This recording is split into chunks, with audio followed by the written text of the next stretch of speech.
In August 2025, a strange and important event happened in Canada. The sky over the country, which is usually busy with planes, suddenly became silent. This silence was not due to a business failing. Air Canada, the largest airline in Canada, did not go bankrupt or close down forever. Instead, all its flights stopped because its flight attendants began a strike. This situation quickly became a big national problem, surprising many people. This strike was started by about 10,000 flight attendants. They are members of the Canadian Union of Public Employees, or SUP. Their decision to stop working caused a very big problem. It turned into a nationwide transportation emergency, affecting travel across the entire country. Hundreds of flights were canceled, making it impossible for many people to travel. More than 100,000 passengers found themselves stranded at airports, not only across Canada, but also in many other countries around the world. It was a crisis for travelers everywhere. The government's response to this crisis was very fast and unusual. Less than 12 hours after the strike began, the government decided to act. This quick action was something rarely seen before in such disputes. They took special steps to try and end the strike and get the planes flying again, showing how serious they saw the situation. This event shows a lot about how workers, big companies, and the government interact. It highlights the difficult balance between the rights of workers, like the flight attendants, and the needs of a large company, like Air Canada, to run its business. It also shows how the government might get involved when a big problem affects the whole country, especially one related to important national services. 2. The workers were unhappy. The flight attendants who worked for Air Canada had an old work agreement. This agreement ended on March 31, 2025. A new agreement was needed, but talks between the airline and the workers' union were difficult. The workers were not happy. Their pay had not grown much for many years. Prices for everyday things went up, but their wages stayed almost the same. This made it hard for them to live and support their families. Also, the flight attendants said they did a lot of work for no pay. Before flights, they had to get the plane ready. After flights, they had more tasks. These hours were not paid for. This made their real hourly pay much lower than it seemed. The union, which helped the workers, said this unpaid work was a big problem. Air Canada offered new money. They said they would give workers 38% more pay over 4 years. In the first year, hourly pay could go up by 12 to 16%. This meant some workers could earn up to 94 Canadian dollars an hour. However, the union said this offer was not good enough. They told Air Canada that the money did not fix the main problems. The offer did not solve the issue of unpaid work hours. It also did not make up for many years of low wage increases. The union felt the airline was not listening to their real concerns. Because of this, the union made a big decision. On August 13, 2025, they told Air Canada something important. They said the flight attendants would stop working in 72 hours. This was a strike notice. If they could not agree in 3 days, the workers would not fly. This was a serious warning to the airline. The planes stopped flying. The strike started just after midnight on Saturday, August 16, 2025. Air Canada flight attendants stopped working. Because of this, Air Canada stopped all its flights. The airline canceled every flight for both Air Canada and Air Canada Rouge. This meant no planes could fly. This happened at the worst time for people who wanted to travel. It was August, the busiest time for summer holidays in Canada. Many families were traveling before schools opened again. The strike stopped about 700 flights every day. More than 100,000 passengers were stuck just on the first day. Airports in Canada became very busy and confusing. At Toronto's Pearson International Airport, people arrived for their flights but found no one from Air Canada to help them. Check-in counters were closed. People were upset and did not know what to do. The problem was not just in Canada. Air Canada flies to many places around the world. So passengers were also stuck in other countries. Business travelers could not go home for important meetings. Families on holiday could not leave the places they were visiting. Hotels near airports quickly became full as travelers looked for places to stay. Car rental companies also had many people asking for cars. While the planes were stopped, the flight attendants went to the airports. They stood outside and protested. They held signs and chanted.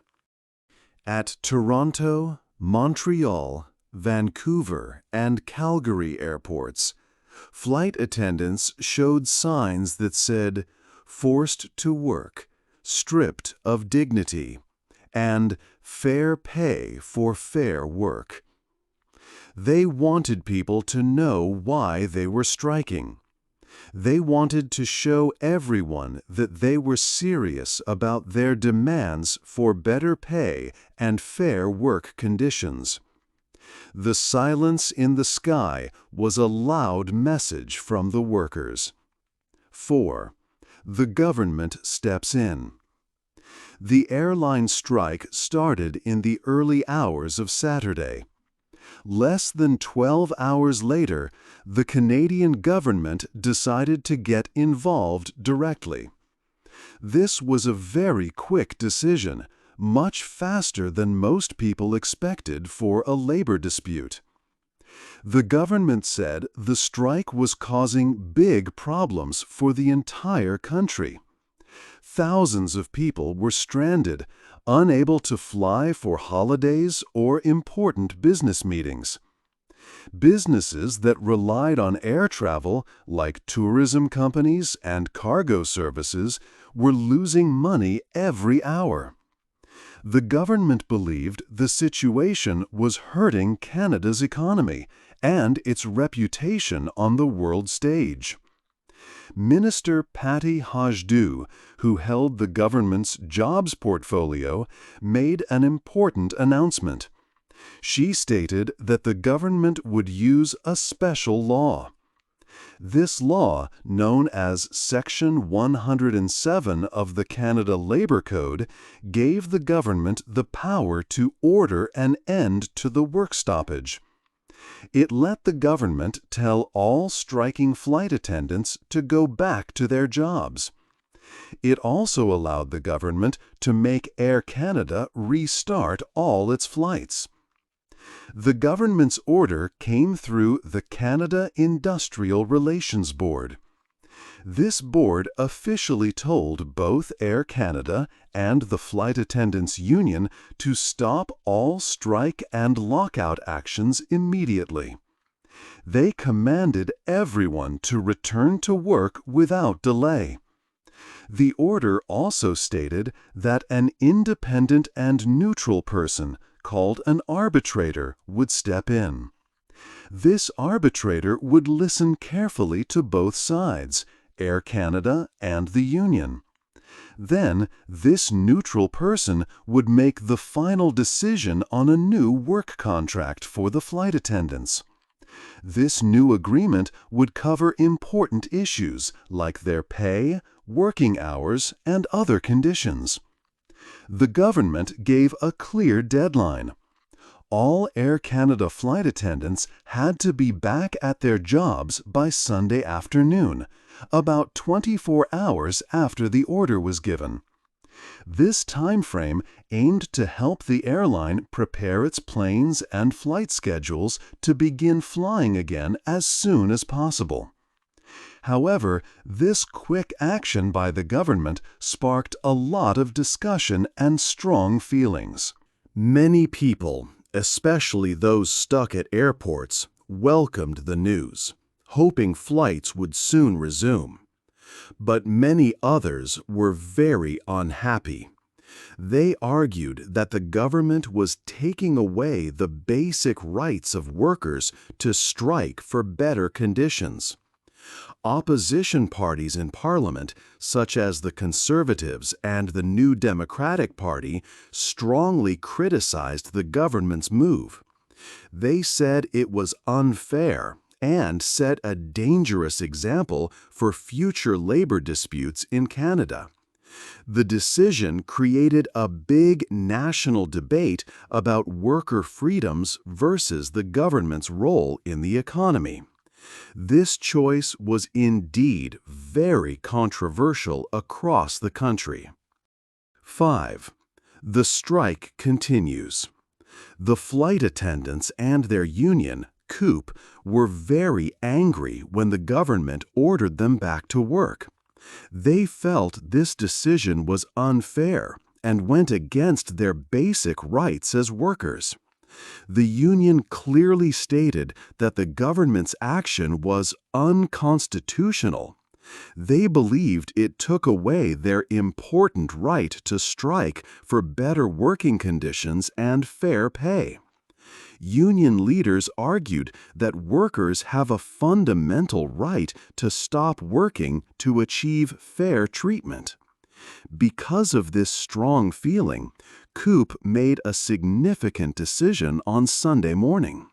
They announced that their members would not follow the back-to-work order from the government's labor board. Instead, they would continue the strike. This choice turned a difficult situation into a much larger national problem. What many thought would be a quick end to the strike became a long and uncertain standoff. Air Canada had prepared to restart some flights on Sunday evening, believing the strike would end. They had planned for about 200 flights to take off. But with the flight attendants still on strike, Air Canada had to cancel all these planned flights. The airline simply could not operate safely or legally without its flight attendants. This meant that the number of stranded passengers continued to grow. People remained stuck at airports in Canada and around the world, unable to travel for work, vacations, or personal reasons. The country's entire transportation system remained in a deep crisis. The shutdown entered its third day with no clear resolution. This had a very negative effect on Canada's economy, far beyond just the airline and its passengers. Businesses lost money every day. The tourism industry, especially important during the busy summer, suffered significant financial harm. The government also faced increasing pressure and criticism for its handling of the crisis. Despite the public defiance, intensive secret talks continued behind the scenes. Federal mediators worked tirelessly to find a way to end the dispute. They tried to identify common ground where both the union and Air Canada could agree. These discussions focused on finding new ideas for a deal that might satisfy the workers' demands, especially about unpaid work time, while also allowing the airline to restart operations.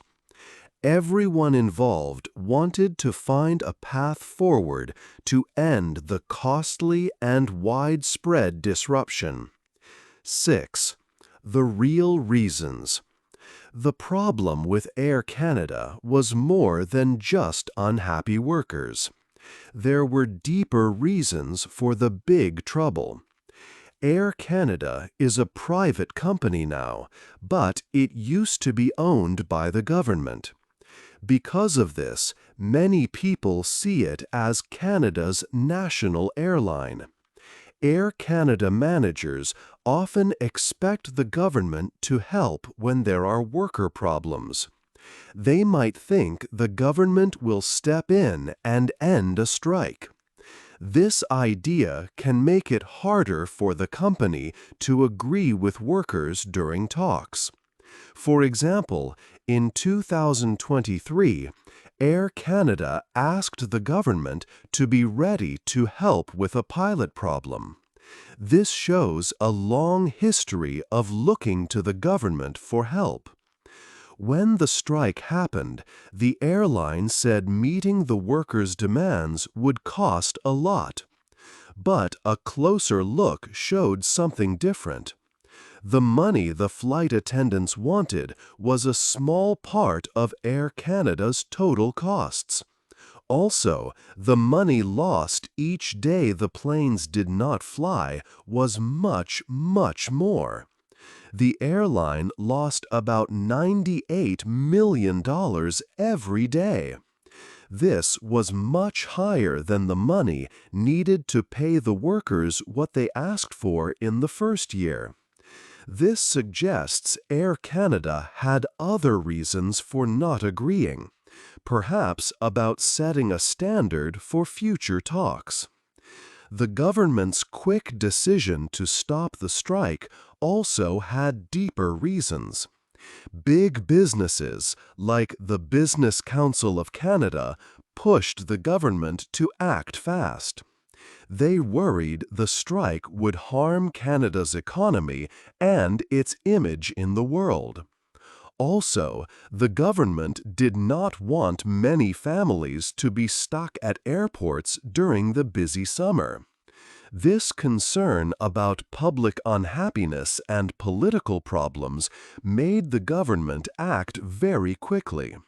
Some government officials even worried that acting so fast would create problems for future worker rights. Other countries handle airline strikes differently. In the United States, it takes a long time before airline workers can strike. Even then, the government usually waits before it gets involved. In places like Germany and France, they often try to solve problems with workers more slowly, using talks or different ways to agree. Australia also has rules for when the government can step in, but they usually wait for bigger problems.